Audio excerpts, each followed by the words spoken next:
then the Dom will be able to narrate wonderful poetry and songs. The lame will be able to cross mountains, and the blind will be able to see stars in the sky. That's anything. The limitations of the material world do not apply any longer.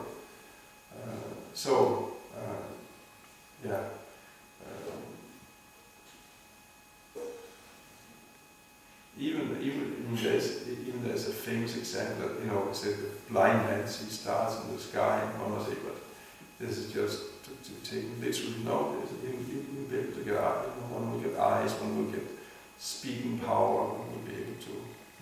Lame persons will. Anything can happen. That's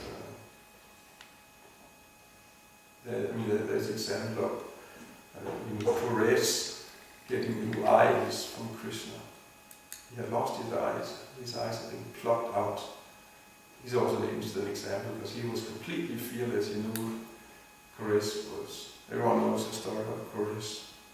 I don't remember the name, maybe. But Kores was a very great devotee of Ramanuja Acharya. Long before that was around. Ramanuja lived around the year 1000, and he's one of the four Sampradaya Acharyas, Vaishnava Acharyas.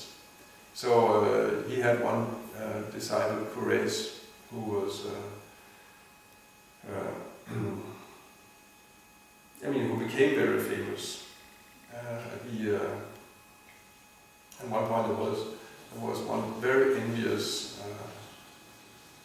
king who wanted to actually either kill Ramanuja or stop his preaching or change him, convert him into a Shaivite. And he actually sent for Ramanuja, please come to my court. And Kores at that time, he said, actually you should not go, they might kill you, might torture you or anything. So Kores said, why don't we do not in this trick here, that I'll go instead of you, and then they can kill and torture me. And Ramanuja first said no, but Kores insisted, no, let me go. So actually that's what happened. Kores got the sannyas robes of Ramanuja, dressed him like that, and Ramanuja he dressed as a grihasta. Kores was a grihasta, and left. And then Kores actually went to the court. And it was arranged for a debate with a court pandit who was a Shaivite. And in that debate, Kores completely defeated this pandit, which only made the king angry. And first he ordered him to be killed. But what happened was he was heavily tortured, and actually his eyes were plucked out. They burned out his eyes. Horrible. I'm afraid of that. But Kores, he was just happy. Actually, he was so grateful to the king and so to the soldiers who were torturing him, that thinking that actually such a unique chance I had to serve my guru. When does how often do we get a chance to serve a guru with such a sacrifice under such circumstances? I even sacrificed my eyes. So he was just happy, completely happy when all this was taking place. Just like we hear also from the Soviet devotees when were persecuted like that, but some of them actually they were the most Krishna conscious moments. It was blissful.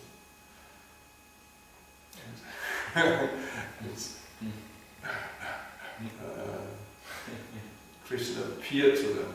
At one point there was one devotee was there, he was in the labor camp or psychiatric hospital like that. It was so horrible. Actually he was thinking of committing suicide. And then that night, one thing that then actually Lalitanatha appeared to him, wasn't up in the ceiling, he was there, Lalitanatha simply appeared to him. So then he did not commit suicide.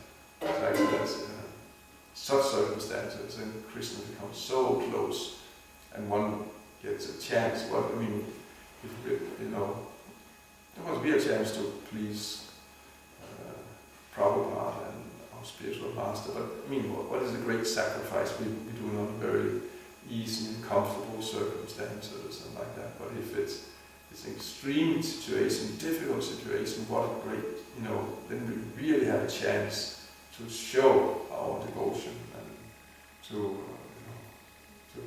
it's a special mercy. That's all crazy. So this is just what a fantastic chance I had I had to serve Ramanuja, serve my guru. And that was all he was in. So he was just blissful being tortured, which is also, non-devotees cannot comprehend devotees.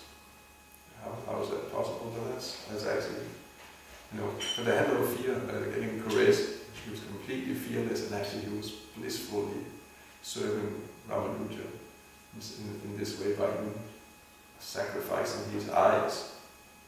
So then actually he was, finally he was released and just let go, and for a long time again he was actually rejoined with Ramanuja, who of course was horrified to see what they had done to Quresh.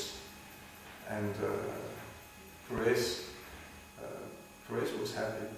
Of course Ramanuja was not. And Ramanuja ordered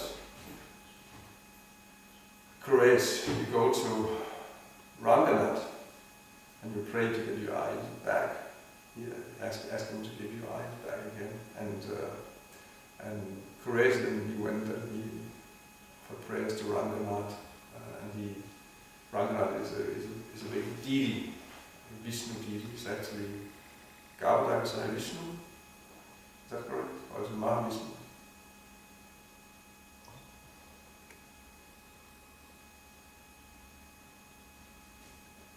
I mean, I believe it's Mahavishnu, former Mahavishnu, lying down on the Caustic Ocean. And so he was there, and then he was offering prayers to Ranganath, and Ranganath starts speaking to him and said, actually, what can I offer you? And actually then at that time he said that please, because actually this whole thing was instigated by actually a former disciple of Quresh. He had a disciple who turned against him and joined with this envious king, and he was the one who was instigating against Ramanuja and Quresh actually. So he had become complete vicious demon, this former disciple. So then Quresh there, he said actually, I don't remember his name. Do you remember his name? But he prayed for him. Please free him from hellish life and take him back to the spiritual world.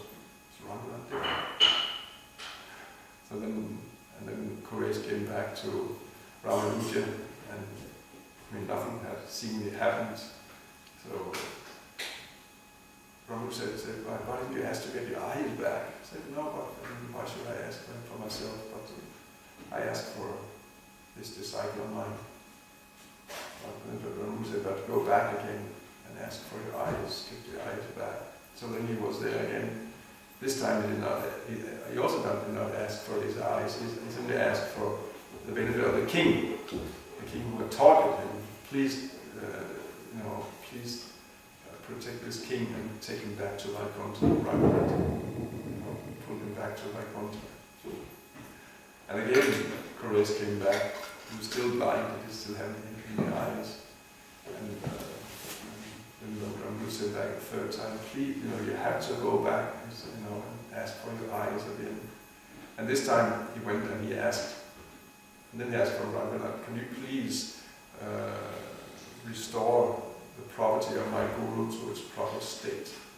Yes, how meaning this body is my Guru's body. My Guru Maharaj wanted restored back to its proper state.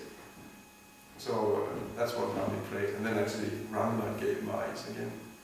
So that the point was that there's no Krishna can do anything. Miracles can happen. You can even restore parts of your body or like that if it's what stops him. But do we believe it? Pure devotees have complete realization that actually all this is completely possible, and if we surrender to Krishna, then also he will, it will happen. Miracles will happen all the time. So devotee, again, fear is not a condition of a devotee who's serving Krishna, but he has full faith that it can be done by Krishna. He will arrange, he will protect me, and he will facilitate my service. And he's just kind of excitedly anticipating what is the next thing Krishna is going to do. It never becomes dull and boring. Devotional service is never dull and boring. It's how is it probably writes, one enjoys life.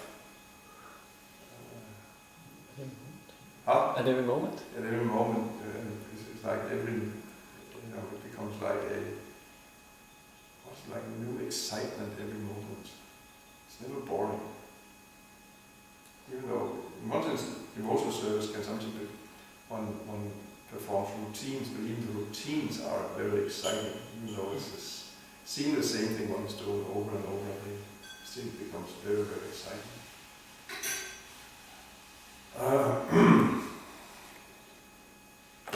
I'll just stop here. It's like sometimes it can be difficult to really know what is Krishna's desire or what is our own desires. Parikshit Maharaj was cursed to die in 7 days, but he was an emperor, so his duty was to rule.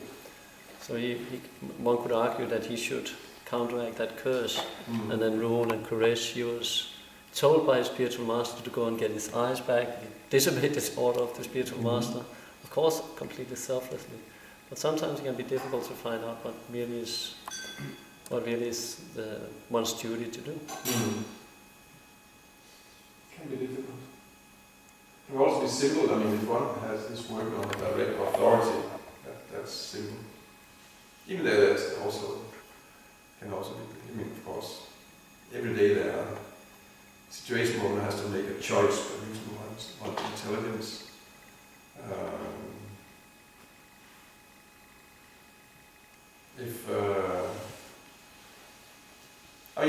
The simple thing is just to be fully surrendered. And the simple just whatever Krishna wants, Krishna wants us to work under a spiritual authority. So, and then that makes life quite simple. And it's also very simple if one is so elevated that one can talk directly with the super soul. That makes life very easy. But then when it becomes our own desires come in, then it starts getting more complicated. But then one's supposed to be trained to understand that at least one follows the scriptures. One conducts one's life according to the spiritual regulations, knowing that I have this attachment, I do not want to give it up. So at least I should fulfill my desires according to Krishna's spiritual directions. And this way, I will also not necessarily be on the highest platform, at least I'll be on Krishna's path, going towards him.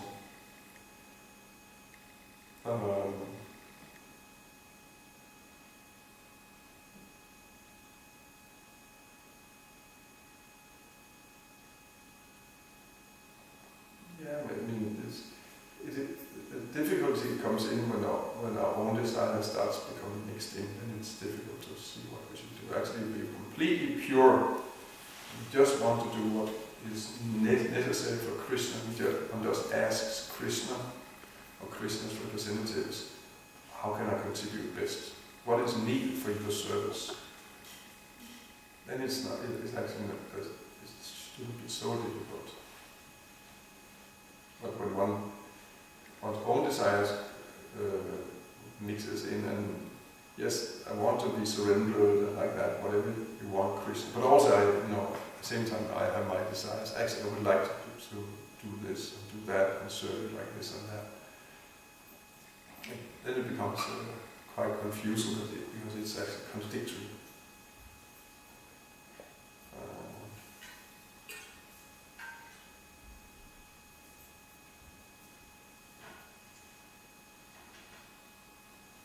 So that's when Vana Ashram comes in. An ashram comes in when there is one's own desires. Yeah. One's own desires, one's own needs. Yeah. Then when ashram is there, it's not Krishna's need.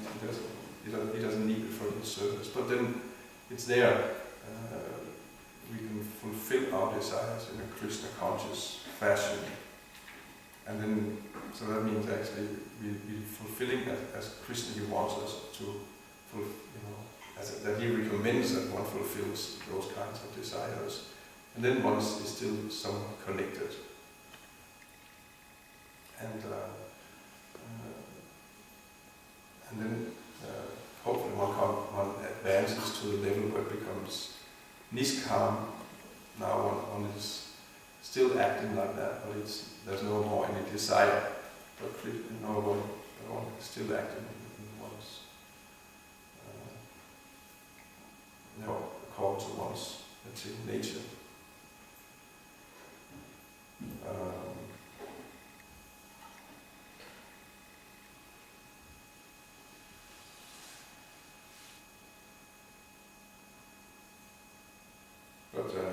But if one, it's the more pure one is, the more, one has no desire for oneself, just wants to serve what is, according to what is needed.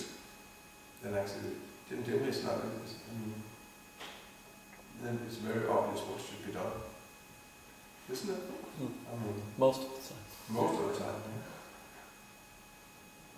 yeah. So we have our own desires, and then it becomes difficult.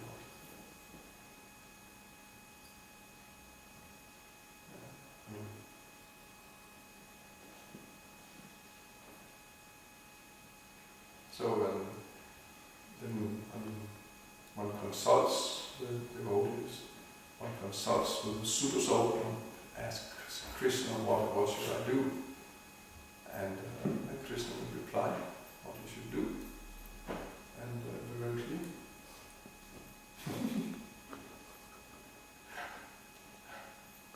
And funny thing actually, if you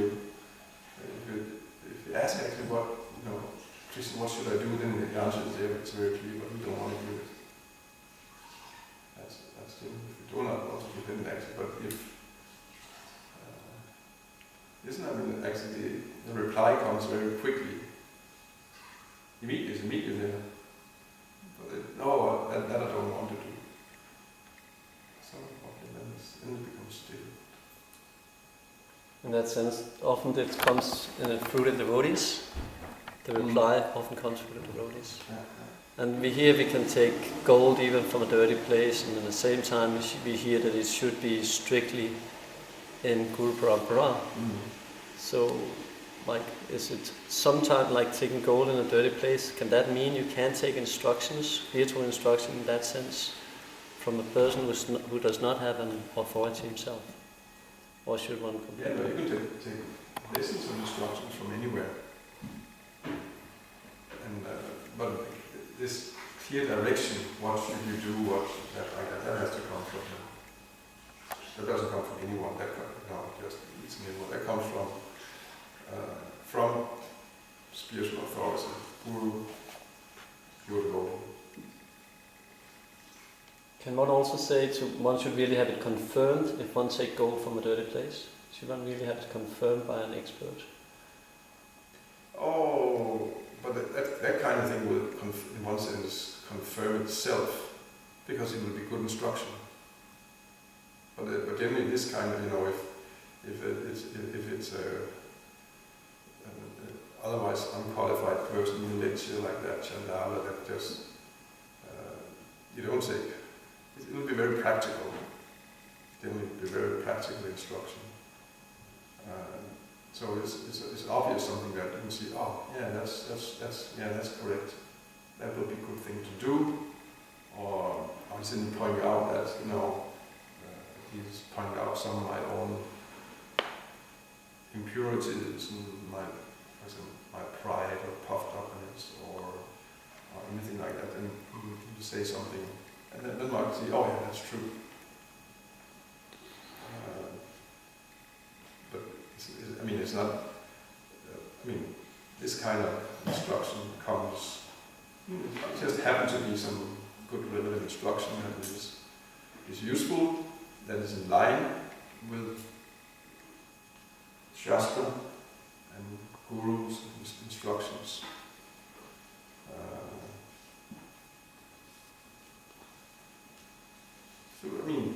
You can. But if you have to get confirmed and you're in doubt, then probably don't even bother about it. But this kind of when something is obvious, when you get good instruction from it, even Chandala. So, it's something very practical.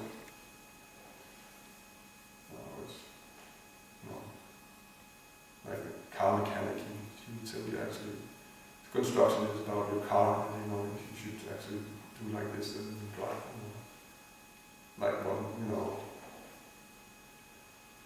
I got instruction from a car mechanic over there that actually when you have winter tires, you have to, it's actually not the, because I think regular tires, no matter how they turn, if they run forward or back, that's the same, but winter tires are different. They should be running forward. Isn't it mechanic? Not all, but most. Huh? Not all, but most. Okay, yeah. So you told me that you put your tires on wrong. So okay, yeah, practical. Don't have to go to my guru to get that confirmed. It's all okay. But if it's spiritual instructions. Because we have, like in ISKCON today, there's so many self-made gurus and so many people claiming without having authority themselves, like preaching so many things. So that's the principle. You can take gold from a dirty place, but still it can be poisoned. And most gold sellers today are cheaters. Yeah, many have to be careful. And it becomes. When there's someone who wants to give you spiritual instruction but is not qualified yet, then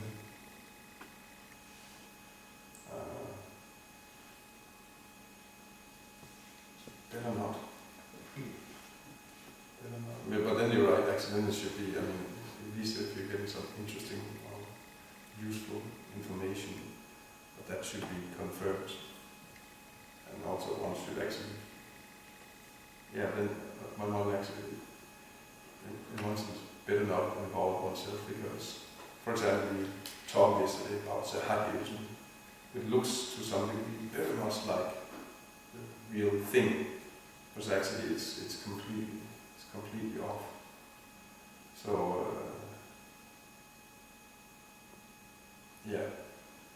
they're better not. Or if one actually hears something with one thing, maybe that's relevant, maybe not. Then one should discuss it with proper, we actually, real devotees, advanced devotees, and then hear their opinion. It might be good, but also it might not. Most likely it's not. And it's easy. We have seen that it's. We have someone who's been seemingly advanced Vaishnava, devoted practice for many years, but actually somehow he's just gone into a whole Sahaja thing, and many others they think, oh, now we get into the real advanced stuff, and it's a higher level than we were before, and they get so get sucked into it. And actually, it's not a higher level; it's just the old thing again. Not the Mayan's trick.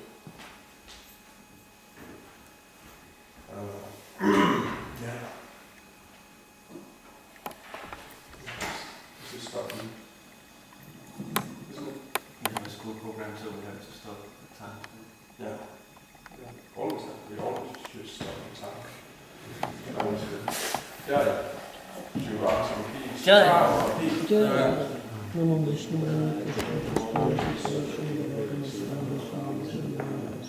Namaste Saraswati Devi